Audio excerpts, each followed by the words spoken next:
guys won't stop talking. And you can pretty much do it Felger and Mazz. in perpetuity. Yep. The Sports Hub.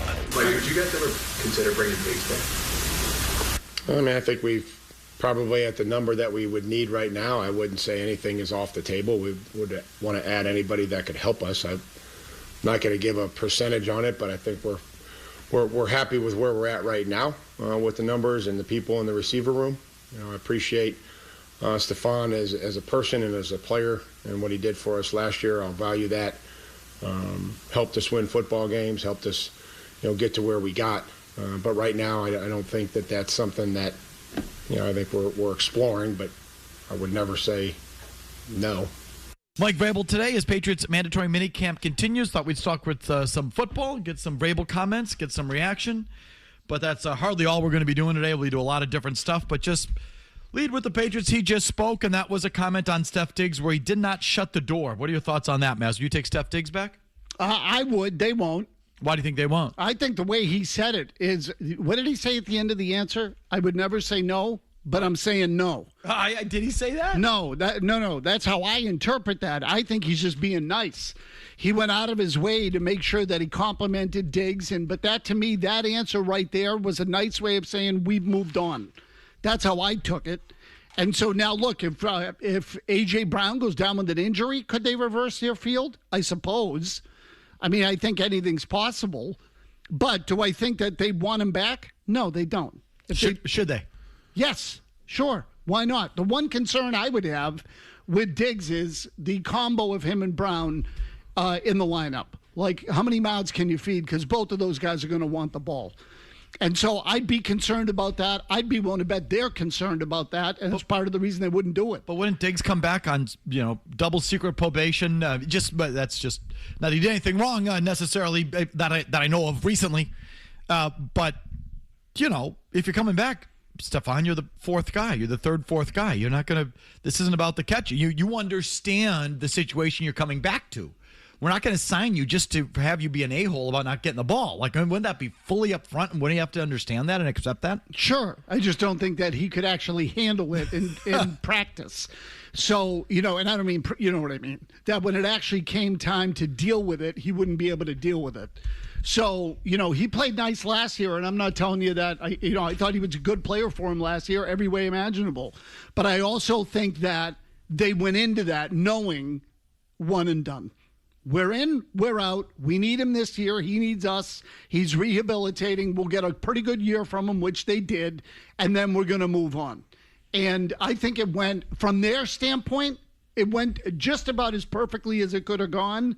And they decided quickly they were going to move on. I don't think they're going back. Yeah, probably not. I mean, considering he said, I appreciate him as a person and a player, I don't think that's something we're exploring. But he didn't shut the door. He said, I'd never say never. I think they should bring him back. Not so much for just the on-the-field stuff. I think off the field, sideline, he was almost like another de facto coach at times last year. Like, think of how amped up he got for those Bills games, how crucial he was, and put up good numbers in that Week 5 game. The game against Baltimore late in the season, too. He had like 140 yards. Like, there's times where he was huge in that offense, and I think it helped Drake May, and I think he'd want that back. So I did like how Vrabel mentioned the number right off the top, acknowledging, we don't have any money left. I mean, that's pretty much what he's saying there. It's got to be for the number, and if Steph Diggs wants to come in here at some minimum salary kind of thing, yeah, sure, why not? But would you worry about them taking time away from Kyle Williams? Never mind balls away from A.J. Brown or anyone else. How about Kyle Williams? Did you have any faith in that kid? No. Thank you. Kyle Williams at this point. None. None, zero. Latest in the long lineage of failed wide receiver picks from the Belichick, Matt Groh, Elliott Wolf scouting tree. Never mind us. If they're banking on anything from Kyle Williams substantially this year, shame on them.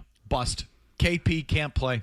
I mean, I'll tell you, looking at their receiving corps just quickly, again, because Romeo Doubs apparently hasn't exactly flashed, not that it's a huge deal in the early part of minicamp. Right now, the receiver I'd probably have the second most confidence in on the team, if you're asking me today, is Mac Hollins. I am so done with Demario Douglas. I don't mean to get on this road. He just never became the guy I thought he could be. Oh my gosh, I'm so tired of hearing about Demario Douglas. so tired of Pop Douglas. So tired of it. Can we please stop talking about Pop Douglas as if he's going to one of these years actually pop? Pardon the pun. I think we're about to. Some scuttlebutt.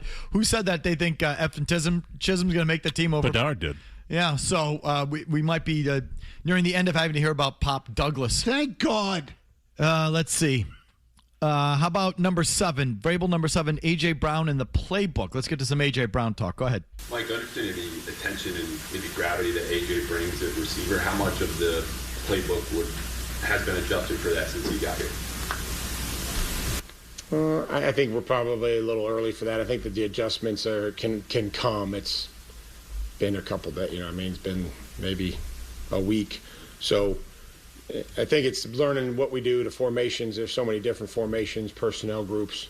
I think we have to get that down first before we start, going on to adjustments and, what are we going to do? But that'll all be part of it. What's your confidence level in A.J. Brown picking up the offense? And, I guess there's tweets going around after they signed him about first-year receivers with Josh McDaniels that, did really well. I don't have it in front of me, but maybe you might have seen it.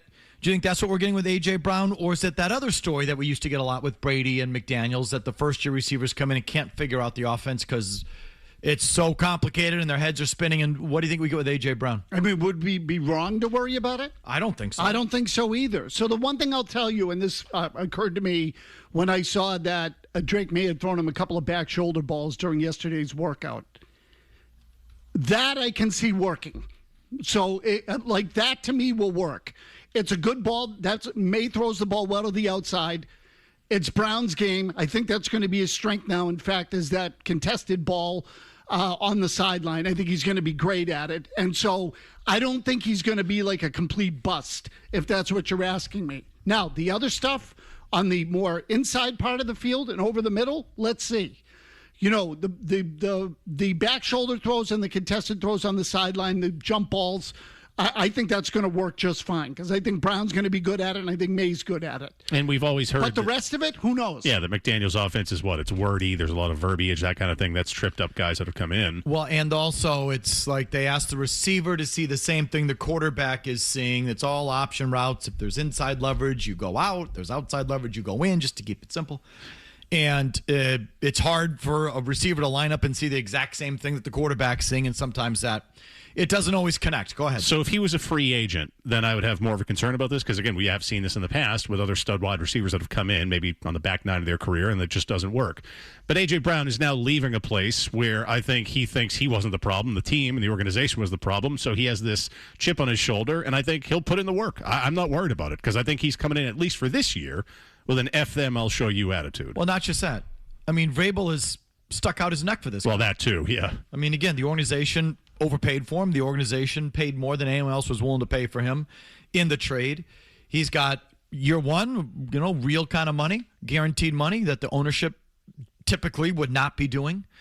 And so I think Vrabel has stuck his neck out in some regards for this player. The player should recognize it and be on his best behavior and do everything he can to do everything on the field and off the field to do right by Mike Vrabel. That's what I would like to think. You would think so, yeah. And I actually have a question for you as it pertains to Brown. Go ahead. Does he have a reputation of being, for lack of a better term, a tactician? It doesn't. When I watch the clips, I don't feel like it. So I don't either. And this is now again, I felt that way about Diggs. He is. Particularly against zone. He was freaking great against zone. And he's got great footwork and tremendous. He gets open. So someone needs to tell me, does he have any of that? Like, I would like to know that he has some of it. Because I think it's important in their offense to have an understanding of what's going on defensively and where the opening is going to be or where the ball's going to go and whether or not he's a true system fit. I know about the physical ability. So, and he may have lost some of that, which makes the other stuff more important. So, to me, like, what kind of receiver are we looking at here? Jimmy, if you could, give me Vrabel one, but just the answer. Don't give me the lead up, just the answer, because I want to go back to the question and answer on that for a third topic. But here's Vrabel asked about Drake May and A.J. Brown working together. Here's what Vrabel had to say about that today. Well, I mean, again, I think that, they found each other a couple times yesterday in the red zone. And I think that's a work in progress. I think that's just how it goes from having, a player come in that, I think that connection is critical to rely on. A quarterback and receiver have to be on the same page.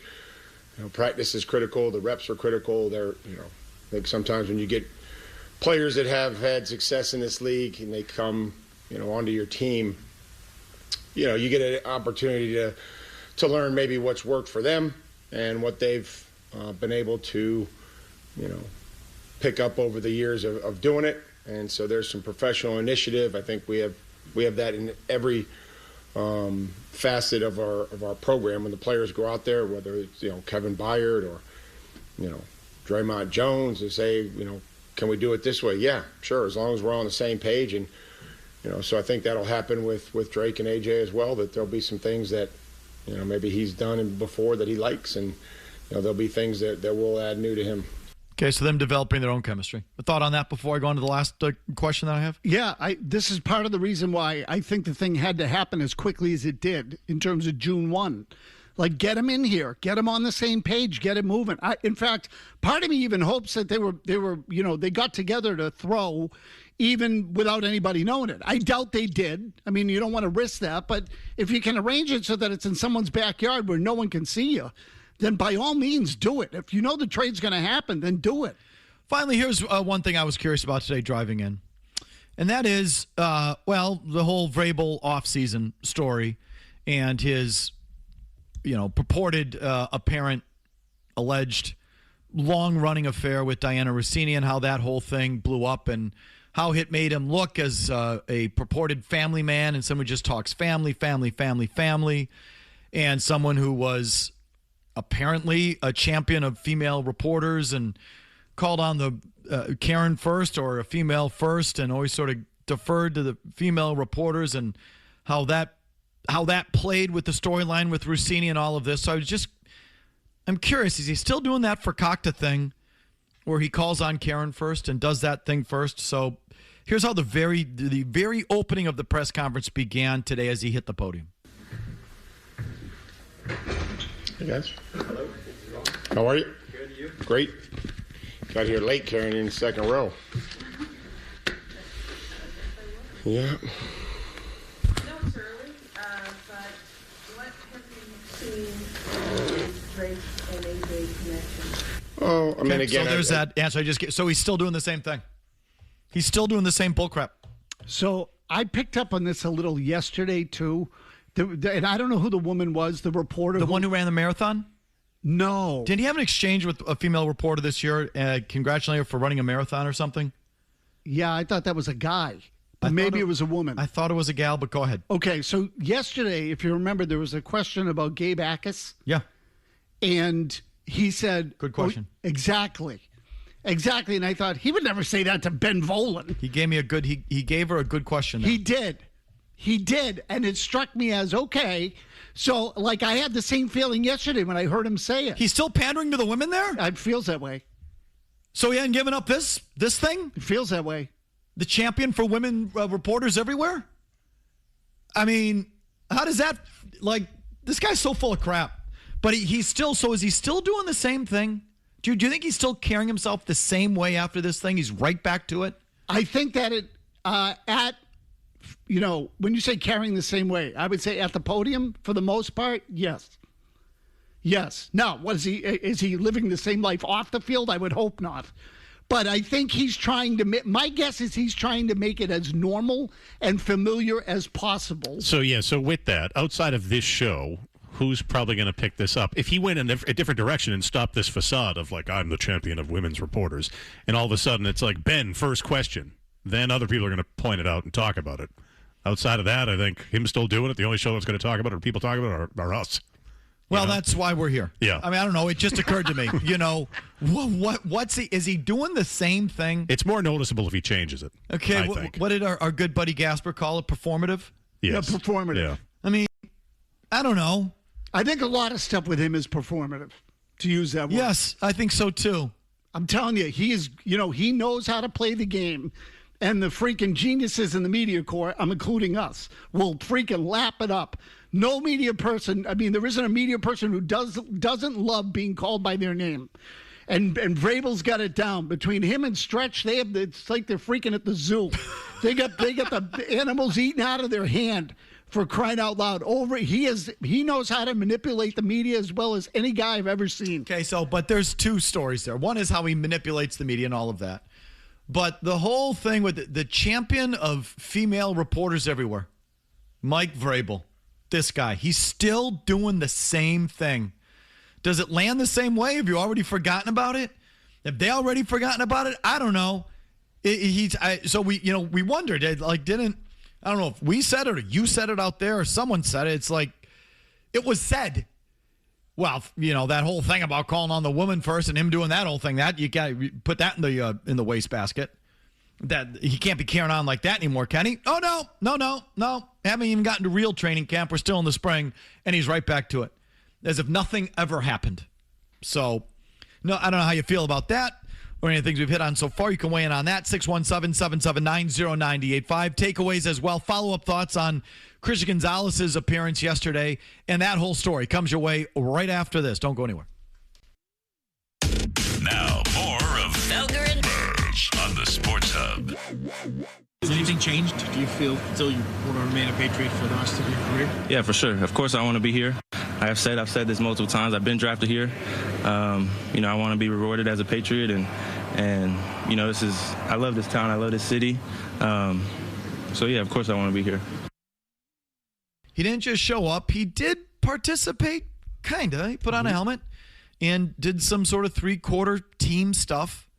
None of the competitive drills, but it's not like he just stood on the sidelines and pretended he had a hamstring. He actually got out there a little bit. He spoke at the podium in front of the Patriots thing. He declared that he wanted to be rewarded as a Patriot. So I think he acknowledged it's a contract thing, but he wants to be here and he wants to be rewarded as a... So the whole thing, after coming out of yesterday, do you think they're any closer or any farther away from where you thought they might have been? I would say, if anything, closer. Put it this way, they're not moving apart. Can I say it that way? I don't know how close they are to moving together, but they're not moving apart. Whatever has happened up to this point has been amicable, and Gonzalez is playing nicely. And more importantly, his representatives are playing nicely, because I think yesterday was maybe the best coaching job I've seen in his career, including the year he spent with Mike Vrabel. And I think highly of Vrabel's coaching ability. But he said everything that his agents would want him to say. I want to be a Patriot for life. You got to ask my agents. Didn't answer any questions about the particulars in terms of the value of the contract, whether or not it was important to him to be the highest paid defensive back or corner in the game. He wouldn't touch any of that stuff.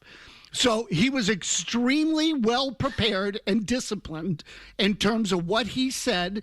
I thought from that standpoint, he handled it very, very well. I'm sure his agents were very happy about it. And that tells me they don't want to create any waves. Yeah. So they're playing ball. They are. They're playing ball. And they wouldn't say that if they were agitated. I think they would say, no, leave well enough alone. This thing's right now, it's comfortable. So let's leave it at comfortable and see where it goes. So my guess is that they feel that the Patriots have given them something they can work with. And I don't know now, in terms of hammering it out to the final detail and how close they are, that I don't know.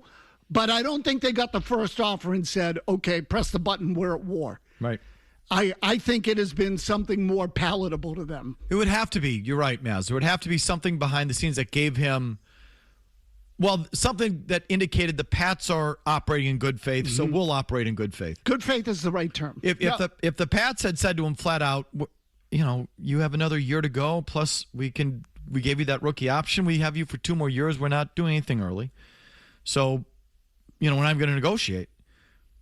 I don't know if he would be, the way he carried himself. I don't think that would be the way it was yesterday. So, fair point. So, I think that, generally speaking, the news is good yesterday on Christian Gonzalez. I'll just tell you again, I would be surprised if, and this is on both sides of it, if he were being reasonable at this point, and or the Patriots would be willing to pay him before they have to at this point.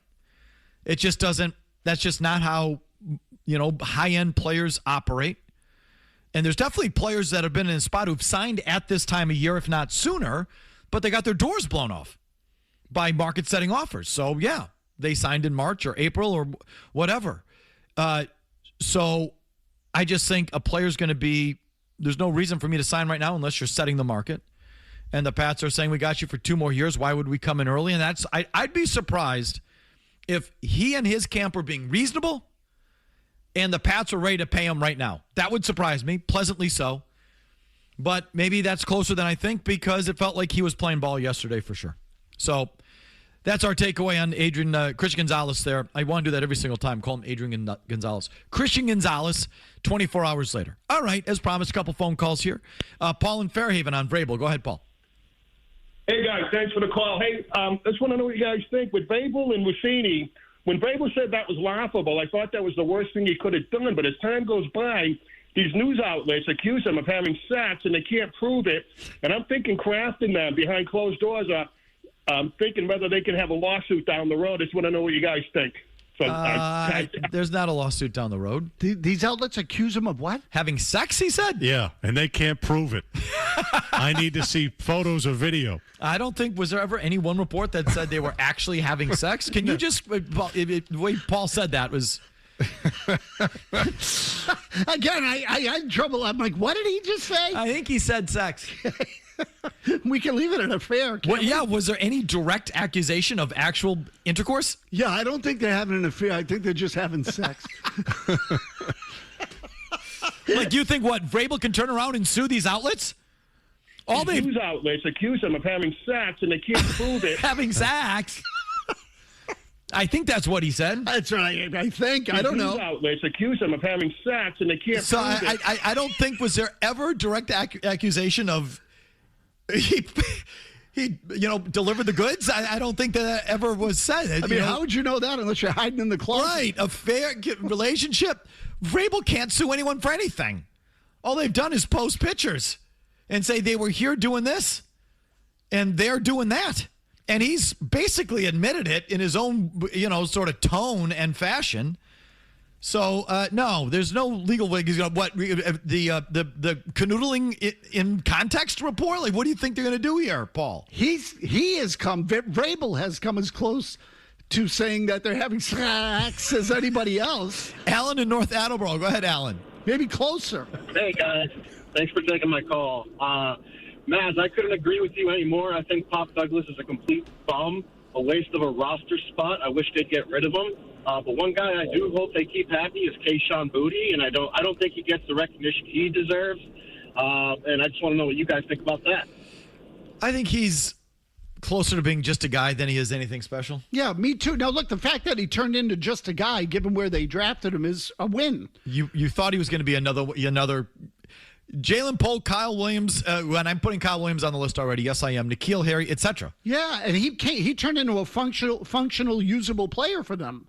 So, like, I like Boutte in terms of what he represents, too. I was a little surprised that he played as much, or it seemed to participate as much as he did yesterday, based on what I read.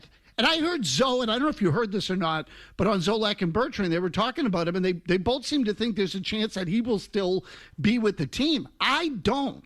I think he's gone. And again, you're talking Douglas. No, I'm talking about Boutte. Oh, Boutte, okay. Yeah, I'm talking about Boutte. And I thought, no, they're going to trade him. But if that's the case, then why was he getting as much play as he was yesterday? I think the most common set they used was Brown, Douglas, and Boutte. And so, apparently Dobbs is a little behind, hasn't quite picked it up yet. But I heard that and said, Vrabel said yesterday about Boutte, Mike, it wouldn't be fair to him to put him in a him in a spot like he doesn't want to get him hurt. Or behind, because he hasn't been in camp. Maybe I've been referring to that too. Okay, maybe. So maybe that's what it was. And I'm sorry, the caller was about Douglas, a bum. I don't know if he's a bum, but I am waiting, and I'm hoping that they get that little slot option that they had with Brady for all those years. It's such an important part of an offense and such a great thing for a quarterback to have and such a sweet spot for McDaniels and the quarterback to have just that easy money on the inside with a reliable, high volume catch slot guy. I love that kind of player. I love that position. I love having that in the offense. I remember when you had it all those years, whether it was Troy Brown or Wes Welker or Julian Edelman or Deion Branch kind of did it a little bit, not necessarily from the slot, but that kind of guy. I always said, how come everyone doesn't have this? Just the little guy that goes up against linebackers and safeties and works the inside of the field, and you just feed them, and it's easy money in there. And why didn't every offense have that? Why didn't they train every quarterback to get rid of the ball quick? Like just that thing. And I thought Douglas was going to be that. I still think they should have that. And they should strive to have that. And I don't care if it's Douglas or Chisholm or Harry Schmedlap, but they should have that in the offense. I think it's a valuable little thing. I just think they're done with Douglas. I mean, he can't read zone, right? He can't read the coverages. He just can't do it. Okay, back with more after Big Jim Murray gets you updated. Don't go anywhere. Boston's best sports talk. You can count on it. 2 plus 2 is a 5. Me sento un po' pacchiato perché Felger and Mazz. Mazz, you know what starts tomorrow? Do tell. Guess what starts tomorrow? The World Cup? The World Cup of Soccer starts tomorrow, right around this time. I think it's Mexico. I think Mexico kicks off the tournament tomorrow at 3 o'clock kickoff to kick off the 2026 World Cup. Playing South Africa.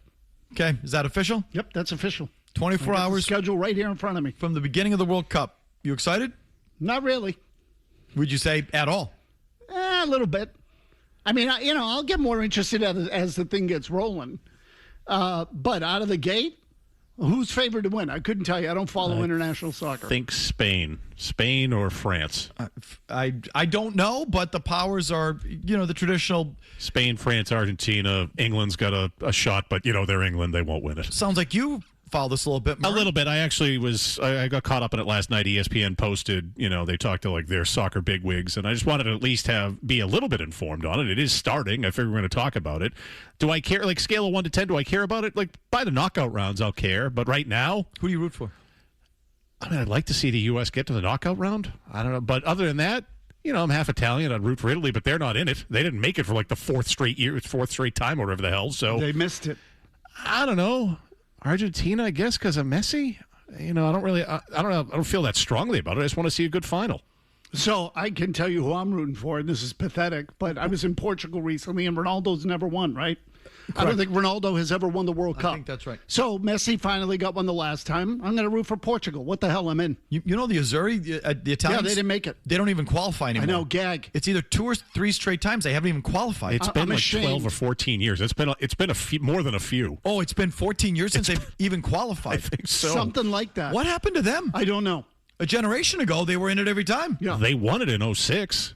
So, anyway, what do you think the sport is? I think the sport is actually, in terms of its, I don't know if it. The sport here. Better than it was, but still not where they thought it would be. It's in the exact same place. I'm sorry to yell I think it's a little better. It is? In what respect? Well, people like me half pay attention now. Really? A little bit. It doesn't sound like it. A little. Not. I mean, a little. But so now you half pay. What do you half pay attention to? Half's too strong. Who just won the Premier League? Arsenal, I believe. No.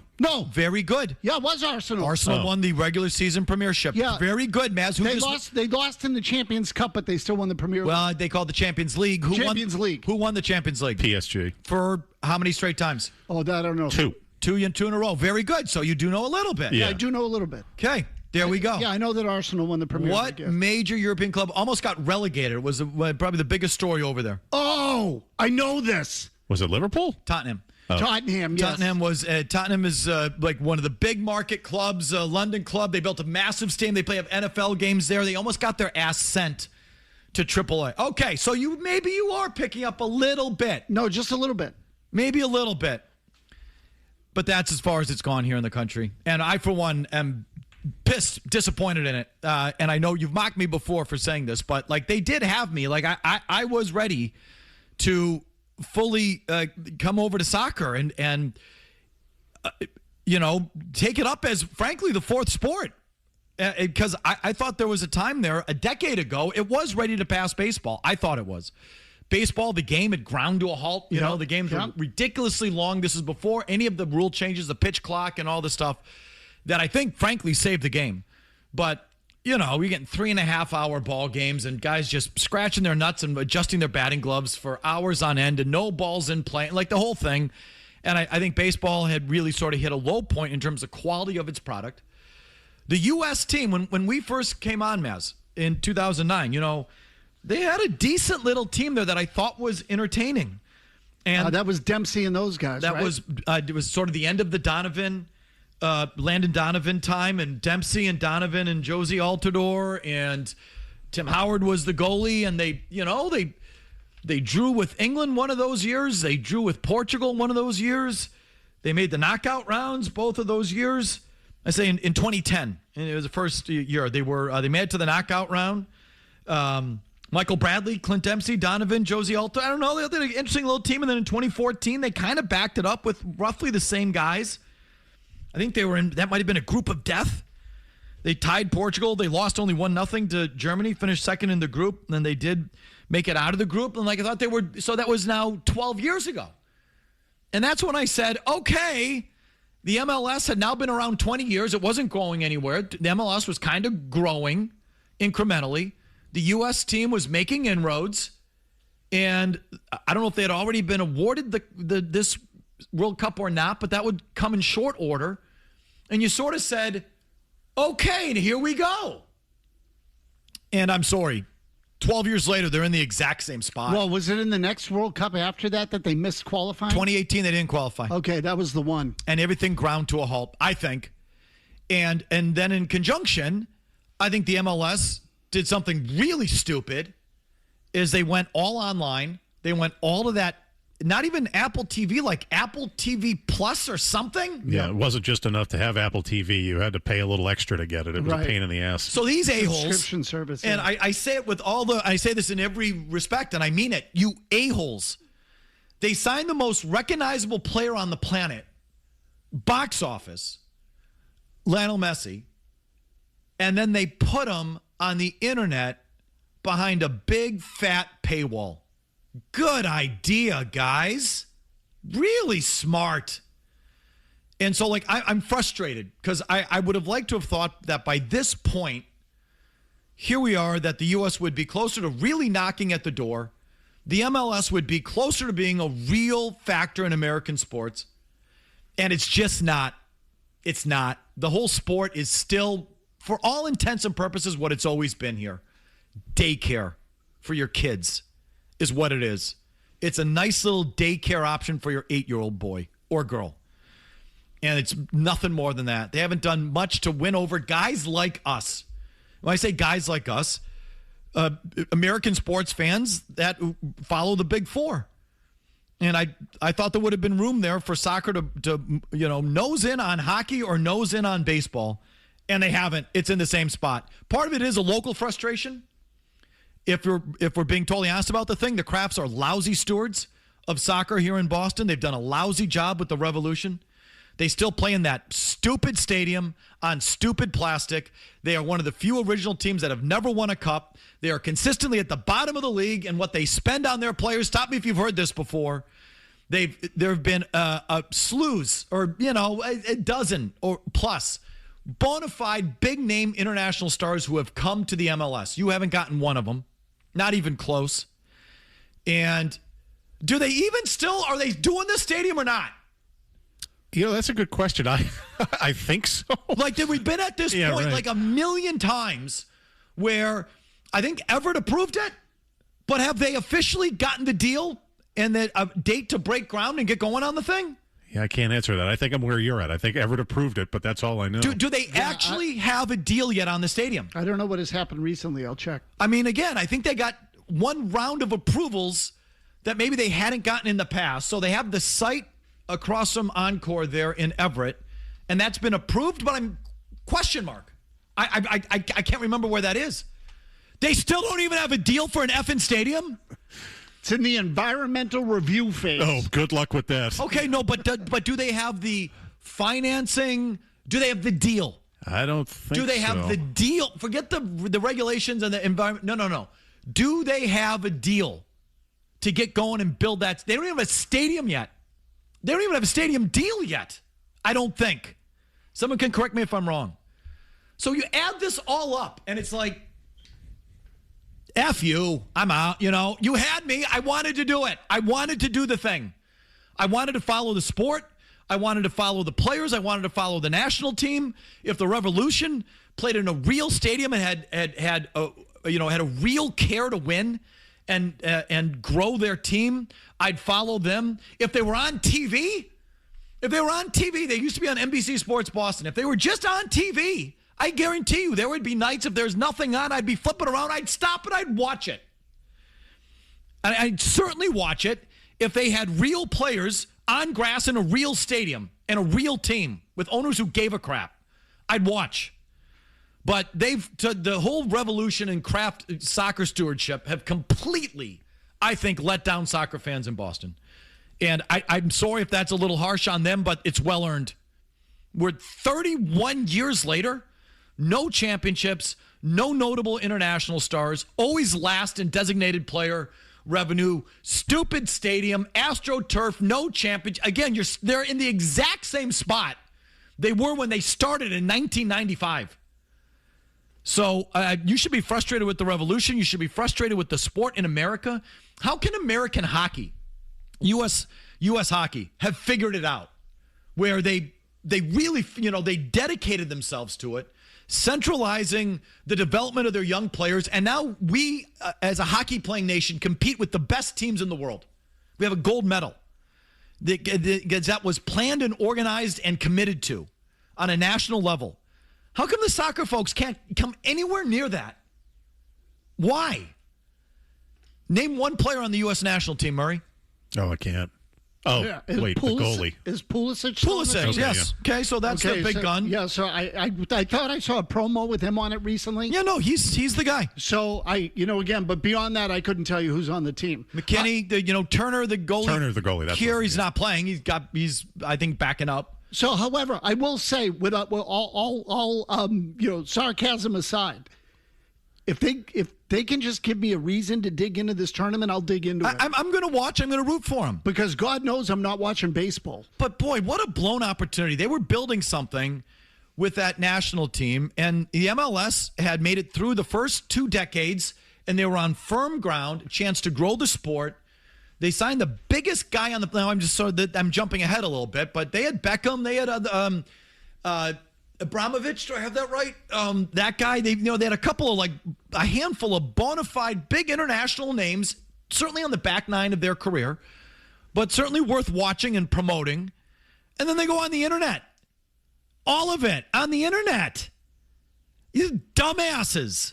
And it didn't work. They had to lie about the subscriptions and the number of people watching, and it was obvious that they blew it, and no one was watching the thing. And no one was subscribing to the thing. And so they had to fudge and lie about how many subscribers they had or how many people were watching it. I think they've released more games to Fox or whatever. I don't follow it like I used to. Your fault. I don't follow it like I used to. Your fault, not mine. And it pisses me off because I'll take soccer. It's a good take. Soccer's a good take. The rolling around on the ground is enough to make me get up and leave, and I do. But it's a 2-hour window. There's no commercials. It's a great thing to have on. Running clock. Yes. Great. That part of it's great. No, when Messi came here for the MLS, that was palpable, and you even saw clips ooh, there's a real buzz. And when they played the Revs, I'm like, I'll watch this. And then you can't. Yeah, I was like, you couldn't. Yeah, when I finally got to Apple TV, and there was there's more I have to do. I'm not doing this. F off. I'm with you. Pay for it and figure out how to get on the thing. Messi's here, banged out a 60, and you can't watch it. It's so stupid. It's dumb. Way to grow the sport, you idiots. All just to dick around on the internet with everybody else? God, that pisses me off. So, I'm legitimately annoyed by the sport in this country and how we can't get our act together in this country. We can't figure it out. Jesus. How do we not figure that one out? I get how we're not good at some things internationally. The bobsled. I got it. Okay. It's like a really finite niche thing. How many people are jumping in a bobsled? The Germans got that one. I can understand why we can't. But every effing 8-year-old in the country plays the sport. We have fields all over the place. We have the best athletes on the planet. We have this benefit of this great, big, diverse population with incredible athletes from all over the globe where you do have it. And you can even cheese. Why can't we even cheese off American soccer players that aren't really American? Like hockey, we figured this out a long time ago. The Hugheses. We celebrate that Jack and Quinn Hughes are from Orlando. Like, that's kind of cool. Well, their dad's Canadian. They work for the Orlando Otter Seals or whatever the effing ECAHL team was. He's a Canadian guy who worked for an American minor league team. The kids grew up in America. Now they're ours. They're American. I'll take it. Kind of fake American hockey players, but I'll take it. And so we've got a bunch of those guys. How come we can't do that in soccer? How come we can't? You don't have to. Why can't we do that in the simplest game on the planet? It's not a money thing. Hockey's an expensive sport. I get why most people don't play it. It's hard to find ice. There's not a lot of ice in freaking Mississippi or Alabama or these places. So we have a finite amount of people to draw from in hockey. And we still figured it out. I mean, Austin Matthews was raised in Arizona. So, right. So and I left out Arizona and Florida. They're starting to build ice sheets in those places. But there's still wide swaths of the country that don't have ice. And hockey's not an accessible sport. So it's a challenge for us to do it, and we still did it. All I'm saying is soccer doesn't have that excuse. No, I know. You can play it anywhere at any time. Every effing suburb, city in the country has little kids running around on some pitch playing soccer. And we can't peel off. You don't even need 11, like 8 really good players and be better than we are? That's a joke. It pisses me off. And people do want to care, too. So I was away. I remember 4 years ago, it was a knockout stage. They lost to the Netherlands. But, I mean, it took like an hour and a half to get into a bar in Cleveland to watch that match. People go. They want to see. They want to see them win. They're dying to care, but the product sucks. Okay, so anyway, there's a soccer rant of all things. I liked it. Back to your calls at the top of the hour right after these words.